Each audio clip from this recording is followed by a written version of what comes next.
नमस्ते प्राणतिष्ठत आसीनायोत ते नमः, आसीनायोत ते नमः। बहुत ही सुंदर तरीके से कार्यक्रम का कुशल संयोजन व संचालन कर रहे आदरणीय भ्राता मेरे अनुज श्री जितेंद्र तायल जी, जो कि आर्य केंद्रीय सभा फरीदाबाद के मंत्री हैं और अनेकानेक प्रतिभाओं के धनी हैं। जैसा कि मैं सुन रही हूँ आजकल खूब सारे काव्य पाठ हों या प्रवचन की बहार हो, लड़ी पर लड़ी चलती चली जा रही है और सच में इतना आनंद आ रहा है सुन करके। आप लोग भी सुन ही रहे होंगे और ये प्रशंसा की कोई मुंह की बात नहीं है। मैं तो इनके चैनल पर भी कमेंट करके उसको सुन करके फिर कमेंट करती हूँ, बिना सुने मैं कभी भी कमेंट नहीं करती और मुंह की शेखी भी नहीं हमको मारनी चाहिए। लेकिन जो मैं सुन रही हूँ वास्तव में स्वाध्याय अच्छा है, बहुत ही अच्छे ढंग से काव्य की भी प्रस्तुति देते हैं और लेखन कार्य भी बहुत अच्छा है जिसको भी बोलते हैं। तो बात ये नहीं है कि हम किसी की प्रशंसा करने के लिए यहाँ पर बैठे हैं। हम तो इस कार्यक्रम को सफल करने के बहाने से कुछ अपने भीतर कुछ दो चार शब्द अपने जीवन में उतारने के लिए यहाँ पर इन आयोजनों के भीतर सम्मिलित होते हैं और इन आयोजनों की शोभा को बढ़ाते हैं। तो मैं विषय की ओर आती हूँ क्योंकि समय हमारे पास उतना ही है और मेरे पास बहुत सारा एक संकलन होता है कि कई बार तो मैं ये सोचने में विवश हो जाती हूँ कि मैं क्या दूं क्या रखूं, क्योंकि श्रोताओं का भी मुझे पता नहीं कौन भाई जुड़े कौन बहन जुड़े कैसी चीज, क्योंकि देखा जाता है कि व्यंजन वही परोसना चाहिए जिसकी चाहत हो। लेकिन अभी जो सामान्य रूप से देखने में आ रहा है कि हमारे घरों के भीतर जो घरों का जो वातावरण है बड़ा ही दीन दुखी रोने झोने वाला बीमार परेशान इस तरीके का दिखाई देता है। तो जब भैया जी ने मुझे कहा कि विषय कोई आप चुन लें तो मैंने कहा कि कैसे हो हमारे घर, ठीक है ना, कैसे हो। तो बात तो निकल के यही आती है, रोड़ी सीमेंट से बने हो और कैसे हो, यही कहूँ ना। लेकिन मुझे संदेश कर चुके हैं कि वास्तव में घर वो नहीं होते जो रोड़ी सीमेंट के बने होते हैं। घर तो वो बने होते हैं जो प्रेम त्याग करुणा संवेदनाओं के मूवमेंट से बने होते हैं, सीमेंट से नहीं, जो सुंदर मूवमेंट से बने होते हैं। जिस घर को कोई डिगा ना सके, जिस घर को तूफान आंधी हिला ना सके, जिस घर को कोई परेशान न कर सके, ऐसे घर को हम घर कहते हैं। जिस घर के भीतर पंच यज्ञों की पालना होती हो, कैसे होते हैं घर, सुंदर घर कैसे होते हैं, जो आनंद से भरे हुए होते हैं। मुझे अभी कहते कहते ध्यान ध्यान आ गया कि चाणक्य नीति के भीतर एक बड़ा ही सुंदर श्लोक आता है। मैं इस श्लोक की व्याख्या कुछ वेद मंत्रों से देने का प्रयास करूंगी, क्योंकि वेद ने हमें पुकार पुकार के अपने मंत्रों के द्वारा समझाया है कि किस तरीके से हमारे घर सुंदर बने सुखद बने। तो मैं तो सबसे पहला इसका जो उत्तर निकल करके आता है, घर के भीतर अगर शांति है आनंद है सुख है तो वो घर कहलाता है, अन्यथा तो वो शमशान भूमि है। महर्षि व्यास कहते हैं उसको शमशान समझना, वो घर नहीं है। ईंट पत्थरों का गारे सीमेंट का बना हुआ मकान समझना, कोठी बंगले बहुत मिल जाएंगे दुनिया भर के मिल जाएंगे, पर आवश्यक नहीं कि उनके भीतर सुख होगा शांति होगी चैन होगा आनंद होगा। घर तो वही घर होते हैं जहां पर सुख है, चाहे घर वाला उसमें रहता है या नहीं रहता है, घरवाली उसमें रहती है या नहीं रहती है, लेकिन उस घर के भीतर जब भी वो घर वाला या घरवाली या कोई भी जन आएंगे तो देख करके कह देंगे वाह, घर हो तो ऐसा। कोई ये नहीं कहता मकान हो तो ऐसा, घर हो तो ऐसा। जिस घर के नर नार करते आपस में प्यार, चलते ईश्वर अनुसार, वो घर कितना सुंदर है, वो तो घर ही मंदिर है, वो तो घर ही मंदिर है। घर तो वो है जिसमें सभी पत्नी पति पिता पुत्र माता पुत्रियां बहन भाई भुआ भतीजे सभी आपस में प्रेम पूर्वक व्यवहार के साथ में रहते हो, साक्षात देवी देवता बन करके रहते हो, जिनके भीतर देने के गुण मौजूद हों, वो घर कहलाते हैं। और कैसे हों वे घर, गौशाला यज्ञशाला जहाँ हो अतिथि रूम जिस घर में, जहाँ धूप करे अभिनंदन और हवा बहे मंद स्वर में, तुलसी आंगन तुलसी आंगन झूमे सावन, धन्यवाद तुम्हें करतार, जिस घर के नर नार करते आपस में प्यार, चलते ईश्वर अनुसार, वो घर कितना सुंदर है, वो तो घर ही मंदिर हो। जिस घर के भीतर पंच यज्ञ की पालना होती हो, लेकिन वो कौन करेंगे, कौन सदस्य करेंगे? घर किनसे बनता है? घर सदस्यों से बनता है। कैसे सदस्यों से बनता है? जो सदस्य याज्ञिक होते हैं, नित्य प्रति यज्ञ करते हैं। पहला ब्रह्म यज्ञ अर्थात आत्म यज्ञ करते हैं, अपने आत्मा को भोजन देते हैं। प्रातः सायं दोनों वक्त महर्षि दयानंद सरस्वती कहते हैं कम से कम प्रत्येक गृहस्थी को 1-1 घंटा अवश्य ध्यान उपासना करना चाहिए। आज हम अपने ऊपर हाथ धर करके कहें, क्या हम 1 घंटा प्रातः और 1 घंटा सायं सही मन से और गुणों का चिंतन करते हुए ध्यान करते हैं? तो उत्तर आएगा नहीं। उस ध्यान के भीतर कोई दूसरा ही ध्यान चल रहा होता है, जबकि वो टाइम एक ऐसा टाइम होता है जो ईश्वर से भरने का समय होता है। ईश्वर को कोई फर्क नहीं पड़ता आप ध्यान करो या मत करो, लेकिन हमें फर्क पड़ता है। उसके ध्यान से जो हमें ऊर्जा मिलती है पूरे दिन भर को अच्छा करने की, वो ऊर्जा उस परमात्मा की सन्निधि से प्राप्त होती है। उससे कुछ भी ले लो। अभी बहन जी गा रही थी, मांग बंदे मांग उस भगवान से। मैंने क्या गीत लिखा, मांग बंदे मांग उस भगवान को, क्या करेगा मांग कर सामान को, मांग बंदे मांग उस भगवान को, देने वाला यदि तुझे खुद मिल गया, समझ ले ऐश्वर्य सारा मिल गया, जान कर उसकी कृपा वरदान को, मांग बंदे मांग उस भगवान को। कुछ मत मांग, उसको पता है तुझे क्या देना है, तू कैसा कर्म कर रहा है, वो न्यायकारी है, वो परमात्मा। उससे बस मांगना है तो उसी को मांग ले। हे प्रभु, तू मेरा मैं तेरा हो जाऊं, बस मुझे अब और कुछ भी नहीं चाहिए। जिस दिन मालिक मेरा हो गया उस दिन गद्दी मेरी हो गई। कोई चाहत और रहती नहीं है, ऐसा संतोष धन आता है कि अब और कुछ नहीं चाहिए, जितना मिल गया उतने में ही खुश, उतने में ही संतुष्टि।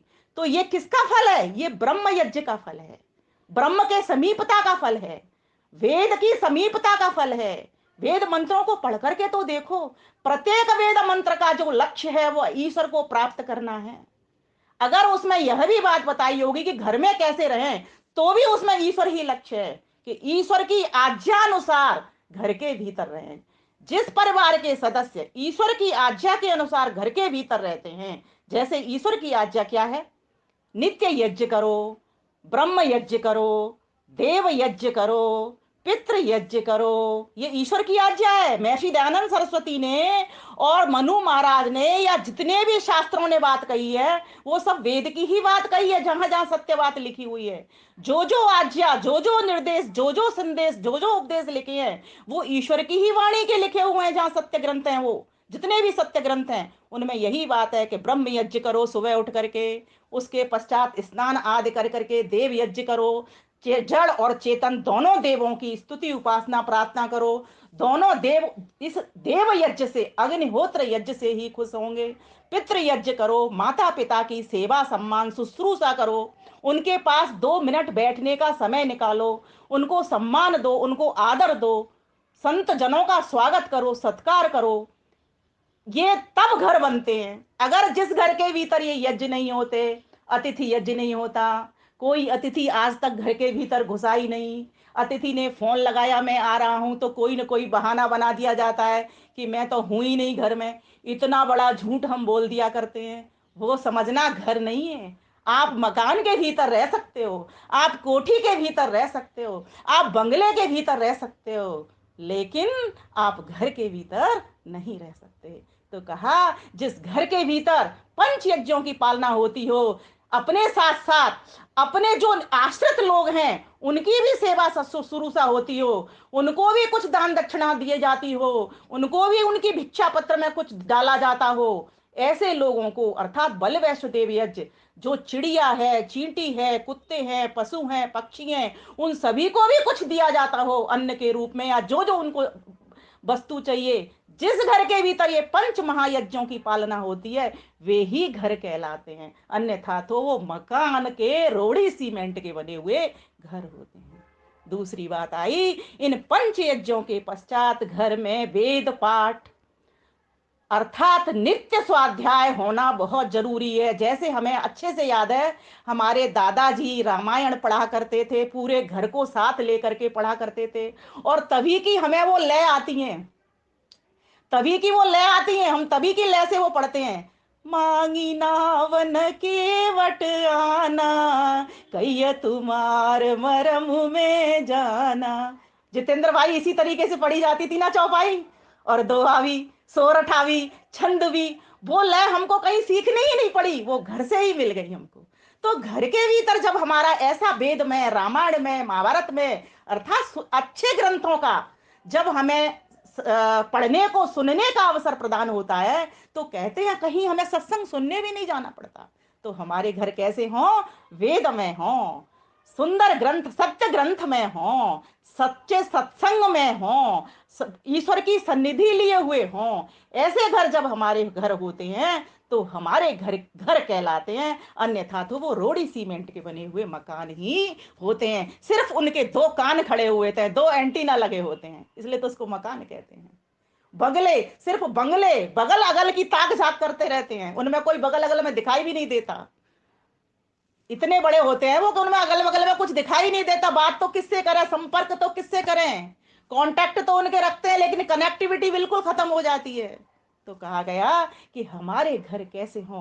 पहला कहा यज्ञ में हों, दूसरा कहा वेद में हों, तीसरा कहा जिस घर के भीतर से गौ ग्रास निकलता हो वो घर समझना, क्योंकि गौ माता ही हमारा पालन करती है। महर्षि दयानंद सरस्वती ने जो गौ करुणानिधि पुस्तक लिखी, उसके पीछे का हेतु यही था। और माताएं हमारे हिंदू परिवारों में देख लो आप, सभी घरों में गाय की रोटी निकलती थी कि नहीं निकलती थी? लेकिन आज किसी से पूछ लेना, क्यों? क्योंकि वो देख रहे हैं कि गाय बांधने के लिए जगह ही नहीं है, कहीं गौशाला दिखाई नहीं देती।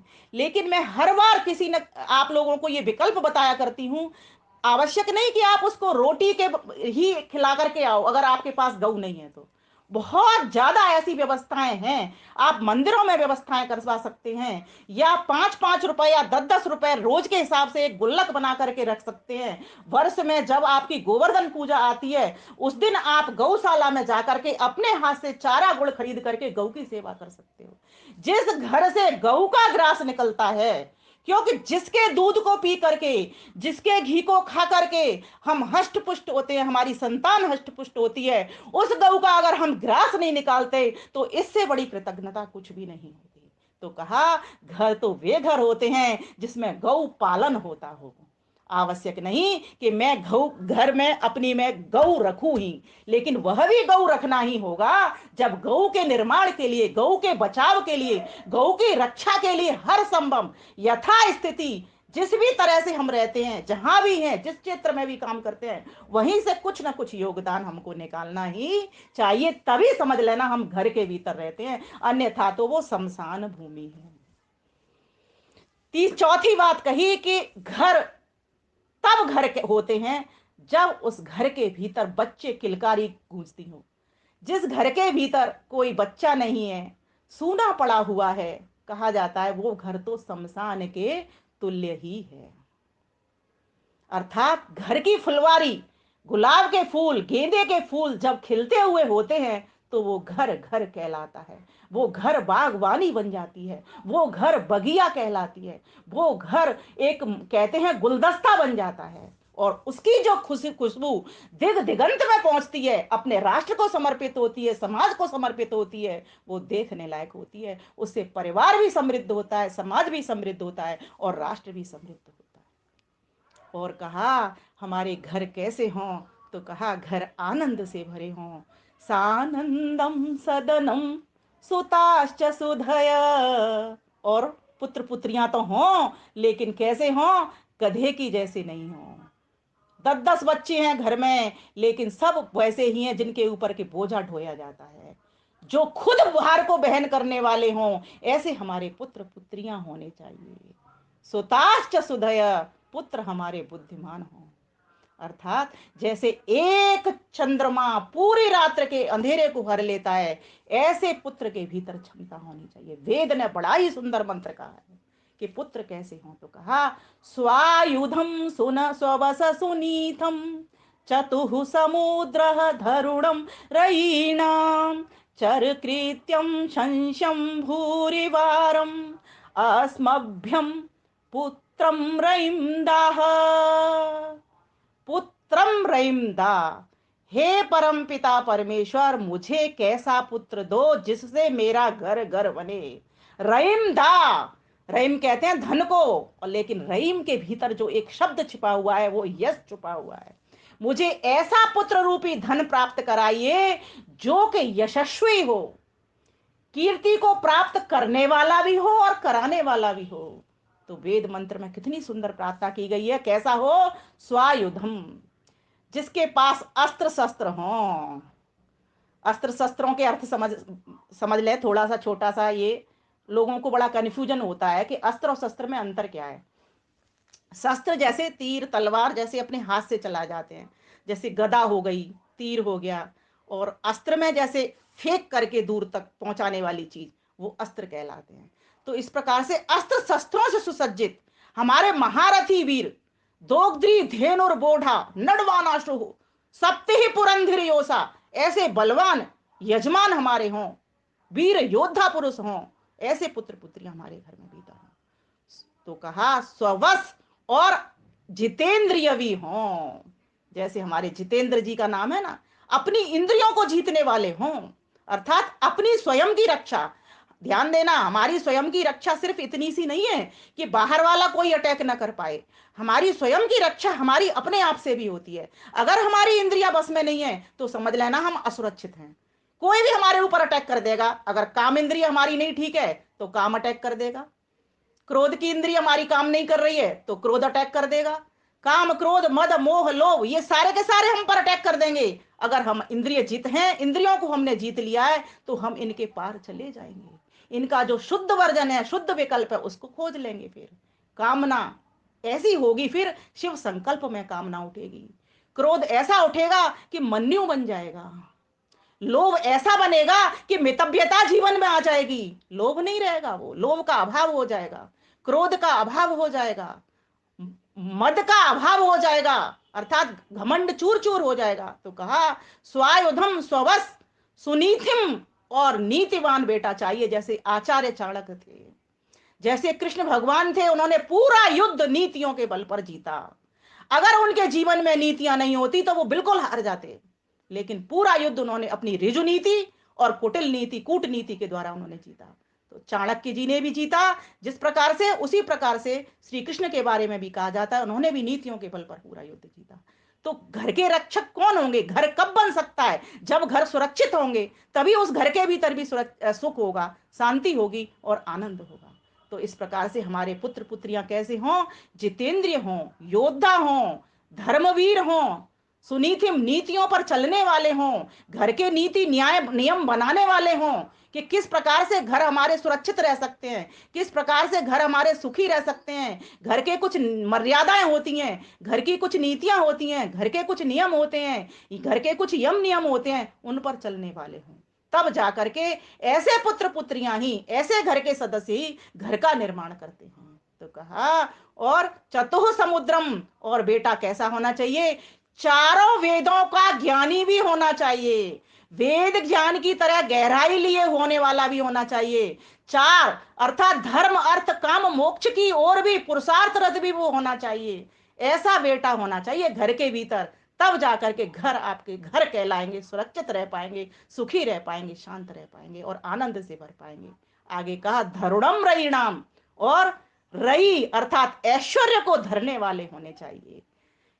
कोई भी धन अगर उनका लगे तो ऐश्वर्य की प्राप्ति कराने वाले लगे, शक्ति जहां लगे वहां से ऐश्वर्य की प्राप्ति हो। जहां पर ज्ञान देने जाए वहां से यश की प्राप्ति ही मिले उनको। बिना यश के कोई भी न धन लगाना, न समय लगाना, न श्रम लगाना। जहां से यश मिले, अर्थात यश कब मिलता है? सकाम यज्ञों से कभी भी यश नहीं मिलता। हमेशा निष्काम कर्म जब व्यक्ति करता है तब वो यशस्वी बनता है। वैसे तो कोई कह लेगा ये तो प्रोफेशन है, कर रहे हैं कर रहे हैं। अगर कोई व्यक्ति निष्काम भावना से, भले ही उसका प्रतिफल उसको मिल जाए कोई चिंता नहीं, लेकिन अपने मन में कोई चाहत नहीं रखनी। तो कहा कि ऐसे घर के जब बेटा बेटियां होंगे, पुत्र पुत्रियां होंगे, तो घर क्यों नहीं घर बनेंगे। फिर कहा चर कृत्यम, कितना सुंदर शब्द है। मैं तो कहती हूँ बच्चों के नाम रखने चाहिए ऐसे, सत्यम शिवम चर कृत्यम, अत्यधिक अत्यधिक कर्मशील, जिसको कि वेद के मंत्र में एक शब्द और दिया क्रतु, क्रतु शतक क्रतु, ऐसे नाम वेद के भीतर बहुत आते हैं। यहाँ पर चरकृत्यम कहा है, अर्थात अत्यधिक कर्मशील होना चाहिए। कहा जाता है कर्मठ पुत्र अगर होगा तो घर में कभी भी अभाव नहीं रहेगा, कहीं ना कहीं से वो धन कमा करके लाएगा, आलसी की तरह भांति नहीं पड़ेगा। घर हमारे तभी सुरक्षित सुखी शांत हो सकते हैं जब घर के जितने भी बेटा बेटियां हैं वो कमाने वाले हों, कर्मठ हों, हर प्रकार से अच्छाई की ओर कदम बढ़ाने वाले हों। तो कहा संशयम भूरिवारम, और जिनकी भूर भूर प्रशंसा होती हो, ऐसे पुत्र पुत्रियां हों तब वो घर कहलाते हैं। कहते हैं जी आपका बेटा तो बड़ा अच्छा है, बड़े अच्छे काम करता है, कल उसने मेरी बहन को बचाया, कल उसने इतना बड़ा काम किया, उसने मंदिर के लिए दान दिया, कल उसने वहां पर इतने बड़े बड़े यज्ञ करवाए। ऐसे यश को प्राप्त करने वाला बच्चा हो, ऐसी उसकी भूर भूर प्रशंसा होती हो, हर कोई जहां भी जाए उसके लिए हाथ ही जोड़ करके खड़ा हो जाए। तो कहा अस्मभ्यम पुत्रम रईमदा, ऐसे पुत्र पुत्रियां ही परमेश्वर हम सभी के घर में दे जिससे हमारे घर घर बने। दानी वीर बलवान ज्ञानी पुत्र पुत्रियां हमारे भीतर, घर के भीतर। आगे कहा घर के सदस्य ही तो घर बनाते हैं, लेकिन उत्तम सदस्य घर बनाते हैं, और जो निकृष्ट सदस्य होते हैं वो मकान ही छोड़ देते हैं, वो घर घर नहीं बनाते। गृहिणी गृहम उच्चते, जिससे घर बन जाए वो गृहिणी होती है। तो कहा वैसे भी मैं सभी को बताया करती हूं, कभी भी किसी कोई पूछे तुम कौन हो तो कभी मत कहना हाउस वाइफ हूं, हमेशा कहना होम मेकर हूं, गृह निर्मात्री हूं। माताएं देवियां बहन बेटियां सभी गृह निर्मात्री होती हैं, वो हाउस वाइफ नहीं होती, कोई घर की पत्नी नहीं है वो तो घर को बनाने वाली होती हैं, घर का निर्माण करने वाली होती हैं। और घर का निर्माण किससे होता है? अच्छे कामों से होता है। तो कहा वेद ने बड़ा ही सुंदर, अथर्ववेद के भीतर एक मंत्र आता है, अघोर चक्षु अपतिग्निस्योना शगमासु सेमासु यमे गृहेभ्यः वीरसूदेव्य कामा समत्वधिसीमय सुमनस्य माना, समत्वधिसीमय सुमनस्य माना। कैसी होनी चाहिए महिला जब घर बने वो? तो कहा अघोर चक्षु, अघोर क्रूर नहीं हो जिसके चक्षु, अर्थात जिसके दृष्टि के भीतर प्रेम हो, स्नेह हो। पति आया है तो पूरे दिन भर का चिट्ठा लेकर के गुस्से में क्रोध करके लाल लाल आंखों से उसका स्वागत ना करे। अगर स्वागत करना है तो लाल लाल टमाटर की प्लेट लेकर के स्वागत करे, मधुर मुस्कान लाल लाल होठ लेकर के स्वागत करे। लिपस्टिक वाले होठ पति को नहीं चाहिए, उसको मधुरता चाहिए, उसको मिठास चाहिए। पूरे दिन भर पत्नी से दूर रहा है, रात्रि को जब घर पहुंचा है तो मिठास ले हुए एक मीठी मुस्कान चाहिए, उस मुस्कान के साथ उसका स्वागत होना चाहिए। अघोर चक्षु अपतिग्नि से होना, अपतिग्नि अर्थात पति का कभी भी हनन करने वाली नहीं हो। हनन दो तरीके से होता है, एक तो जेब के द्वारा जेब काट करके होता है, और दूसरा हनन उसकी शक्ति को खत्म करके होता है। परमात्मा से प्रार्थना करिए मेरे पति की आयु मुझसे कई सालों अधिक जिए, अर्थात मेरा पति बहुत लंबी आयु वाला बने। व्रत तो हम बहुत करते हैं पति की लंबी आयु के लिए, क्या हम इस चीज से रोकते हैं उसको कि उसकी शक्ति का क्षरण नहीं हो? ध्यान देने की बात है, बहुत ही मतलब की बात है, महत्व की बात है। पति को अगर लंबी आयु वाला पत्नियां चाहती हैं तो उसकी शक्ति का बचाव करें, उसको शक्ति को बढ़ाने के यत्न करें, उसके ब्रह्मचर्य के उसको सहायता करें ब्रह्मचर्य को बढ़ाने में। तो इस प्रकार से हम पति की आयु को लंबी कर सकते हैं। और जिस घर की पत्नियां इस प्रकार से पति का ध्यान रखते हुए, किसी कवि ने तो यहां तक कह दिया कि कितनी श्रद्धा पत्नी रखे, तो कहा पतिर ब्रह्मा पतिर विष्णु पतिर देवो महेश्वर पति साक्षात परम ब्रह्म तस्मै श्री पते नमः। यहां तक किसी कवि ने तो बात कर दी। इसके पीछे क्या रहस्य है? ये अलंकारिक शैली है, लेकिन ये बड़ी महत्व की है, काम की है। पति और पत्नी में कैसा प्यार हो, एक हो जा इस तरह, एक हो जा इस तरह, जो प्राण तन का ठौर है, फिर न कोई ये कहे मैं और हूं तू और है, मैं और हूं तू और है। ऐसा प्रेम चकवा चकवी की भांति, ऐसा प्रेम जिस घर के भीतर होता है, ध्यान देना, वही घर होता है, वही घर हंसता है, अन्यथा तो वहां पर घर की जगह मकान बसता है। तो घर हमारे कैसे हों? घर हमारे आनंद से भरे हों, जिसमें पुत्र पुत्रियां बुद्धिमान हों, पत्नी मधुर भाषिणी हो, मधुर बोलने वाली हो, अनुव्रतः पति पुत्र, अनुव्रतः पतु पितु पुत्र मात्रा भवतु सम्मना, जाया पत्ते मधुमती। पत्नी कैसी हो? मधुर भाषिणी हो, वाचम बदतु भद्रा, और साथ में उसका पति भी जिस प्रकार से व्यवहार वो मधुर कर रही है, वो भी उसके साथ मधुरता का ही व्यवहार रखे, दोनों ही आपस में मधुरता का व्यवहार रखें। चकवा चकवी की बात, जिस घर के पति पत्नी ऐसे होते हैं, उनके घर घर कहलाते हैं। आगे कहा अघोर चक्षु अपतिग्नि स्योना, सुख प्रदान करने वाली हो, और सिर्फ पति को ही सुख प्रदान करने वाली नहीं। ध्यान देना, आगे मंत्र कितनी बड़ी देखिए। मंत्रों की मैं तो कहती हूं कि जिसने भी, जिस ऋषि ने भी इस अथर्ववेद के मंत्रों का अर्थ किया है, वो धन्यवाद का पात्र है। उसको बार बार नमन होती हूं कि वेद का मंत्र एक तरफ से नहीं खुलता, वेद का मंत्र चारों तरफ से खुलता है, और उस किस गहराई तक हमको ले जा रहा है। कहां कह रहा है? सिर्फ पति को ही मत चाहना, पति के जो देवर हैं, वो पति के जो भाई हैं, जो तुम्हारे देवर लगते हैं, बड़े हैं, जो जेठ लगते हैं, उनकी भी तुम सेवा उसी तरीके से करना, उनको भी तुम सुख उसी प्रकार से पहुंचाना। पति के जो माता पिता हैं, तुम्हारे सास ससुर हैं, उनको भी तुम सुख उसी प्रकार से पहुंचाना। तो कह दिया स्यो ना, हे पत्नी, हे पुत्र वधू, हे माता, तू कैसी हो? सबको सुख पहुंचाने वाली हो। अभी होता क्या है, पति जब भोजन करने बैठता है तो उसको बढ़िया भोजन परोसा जाता है। हमेशा ये मैं देखने में आता है घरों के भीतर, और जैसे ही जेठ देवर कोई खाना खाने के लिए बैठे, उनके घी की, उनकी थाली के भीतर, उनकी कटोरी के भीतर कोई घी वगैरह नहीं परोसा जाता। ऐसा अक्सर कर घरों में देखने में मिलता है, और ये हम सभी समझ रहे हैं।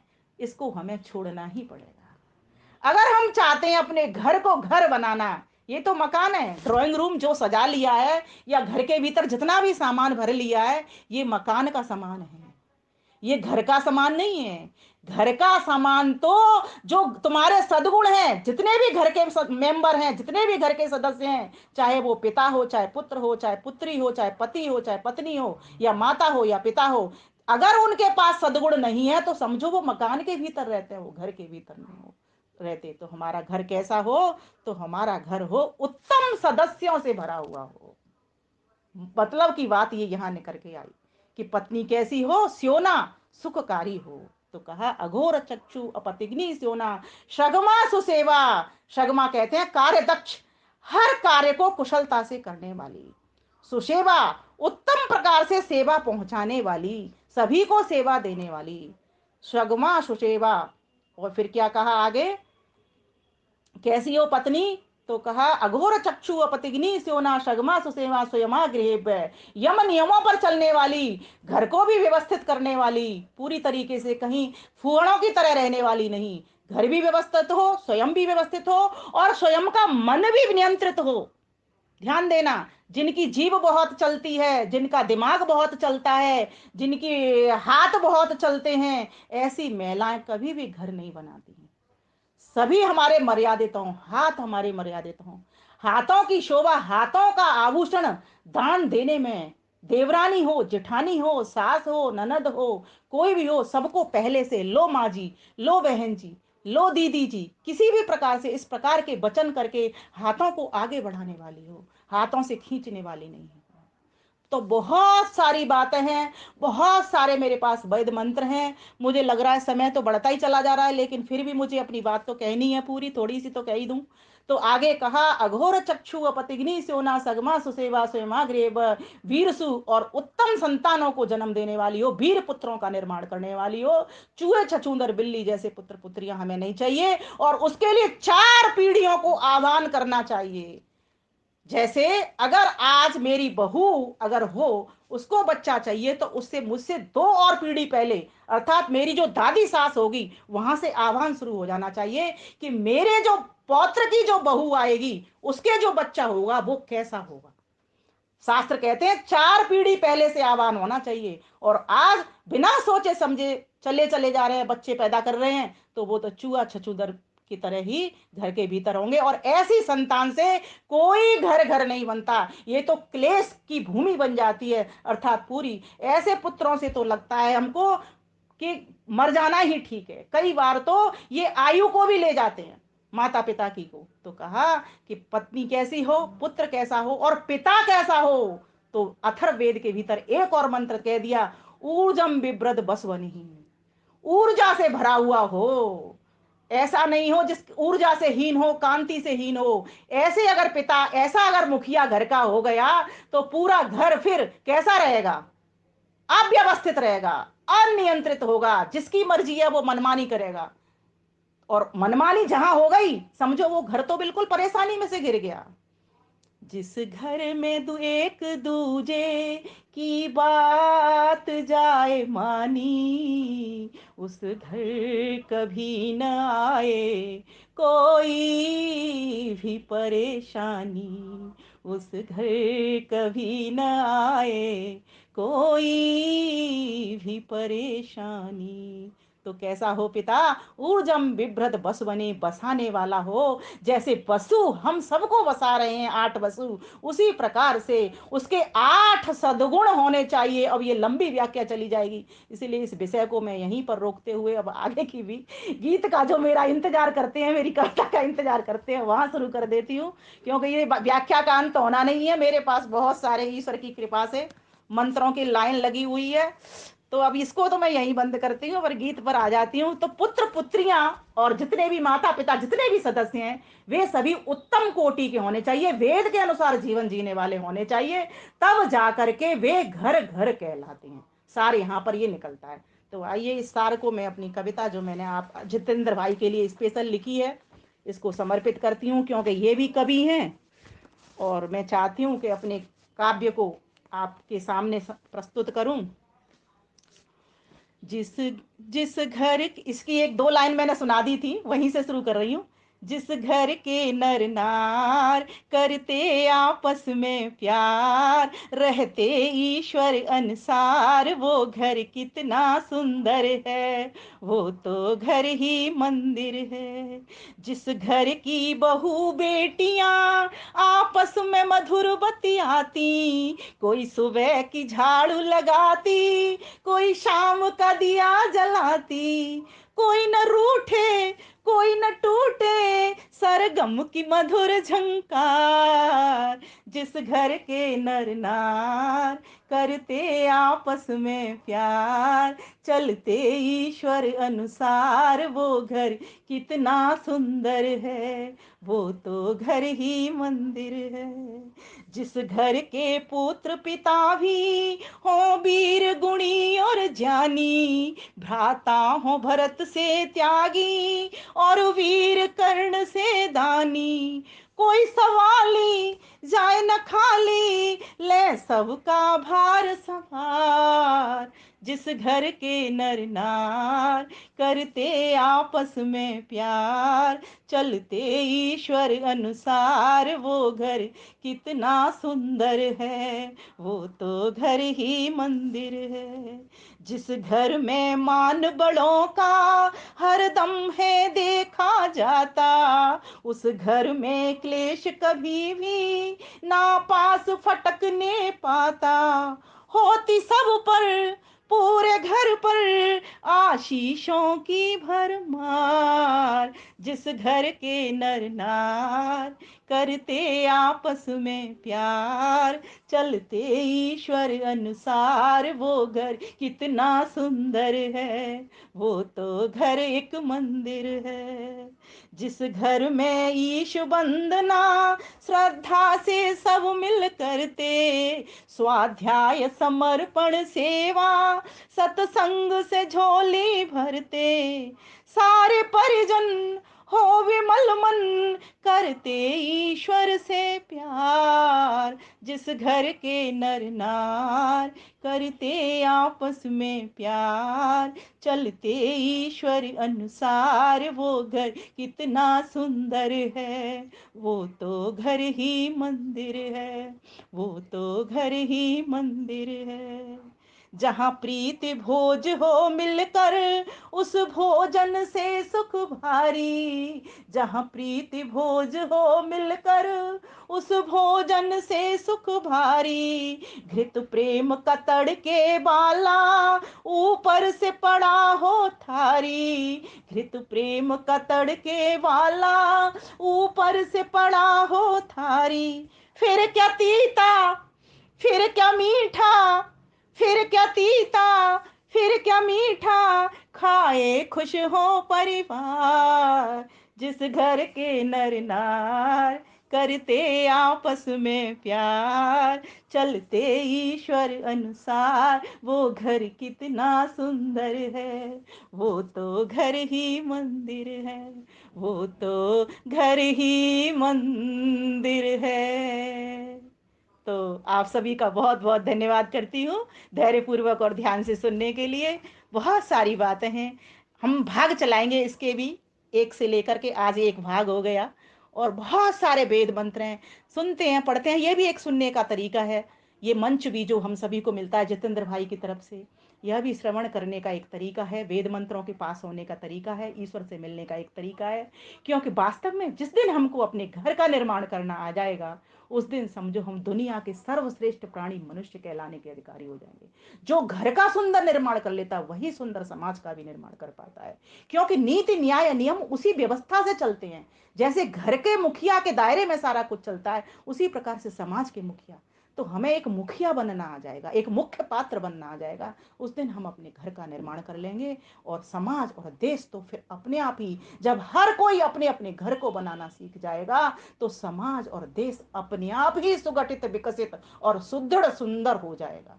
तो इस प्रकार से इन्हीं शब्दों के साथ मैं अपनी वाणी को विराम देती हूँ, और मुझे इस सौभाग्य दिया आपके मंच ने, आपके पूरे मंच को अर्थात आपकी पूरी आयोजक टीम को मैं धन्यवाद करती हूँ। नमस्ते।